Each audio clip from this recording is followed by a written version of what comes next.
Assalamualaikum, নমস্কাৰ, welcome to my channel. আমি আহি পালোঁ কোচি এয়াৰপোৰ্ট আৰু কোচি এয়াৰপোৰ্টৰ পৰা আমি মুন্নাৰলৈ যাত্ৰা আৰম্ভ কৰিম। গুৱাহাটীত থাকোঁতে আমি কোচিৰ পৰা গোটেই কেৰালাখন আমি যিখিনি ঘূৰিম তাৰ কাৰণে আমি এখন ৰেণ্টত কাৰ লৈছিলোঁ।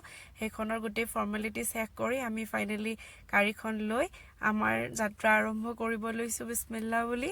এয়া আমি কোচিৰ পৰা মুন্নাৰ গৈ আছোঁ। গোটেই যাত্ৰাটো আৰম্ভ কৰাৰ আগতে আমাৰ ভোক লাগিলে দেই। তাহত আমি হোটেলত সোমাই আমাৰ খোৱা লোৱাখিনি কৰি ল'লোঁ আৰু তেতিয়া দুপৰীয়া 1-1:30মান বাজিছিলে আৰু তো আমি খোৱা লোৱাখিনি কৰিলোঁ। হোটেলত সোমাই আমি অসমৰ ল'ৰা কেইজনমান লগ পালোঁ। তাহাঁতক লগ পাই খুবেই বেছি ভাল লাগিল।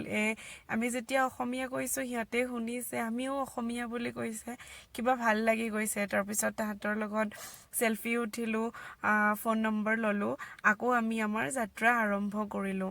কোচি টু মুন্নাৰ আহিলে গোটেই ৰাস্তাটোৱে এনজয় কৰিব পাৰি। গোটেই ৰাস্তাটোৰ চাইট চিনবোৰ বহুত বেছি ধুনীয়া। আমি বহুত টায়াৰ্ড আছিলোঁ কাৰণে প্ৰত্যেকটো জেগাতে আমি নাই ৰখা দেই, কিন্তু অতিকৈ আকৰ্ষণীয় কিছুমান যদি দেখোঁ আমি নৰখাকে থাকিব নোৱাৰোঁ। দুইজনে গাড়ীখন ৰখাই ফটো চটো উঠোঁ আৰু তেনেকৈ। ৰাস্তাবোৰ দেখিছে নহয়, ইমান বেছি ধুনীয়া আৰু বহুত, কিন্তু টাৰ্ণিংবোৰ বহুত কাৰ্ভ হয় দেই। আমি হোটেল আহি পালোঁ, তাৰপিছত আমি কফি বনাই খালোঁ। পিছত আমি আকৌ ওলাই আহিলোঁ এবাৰ মুন্নাৰ টাউনলৈ। আমি বাছেৰে আহিছোঁ। তাৰপিছত আমি এইটো ফেমিলি লগ পালোঁ। এইটো ফেমিলিৰ ওপৰত নেক্সট ভিডিঅ' মই বনাই আছোঁ। টিল দেন বাই।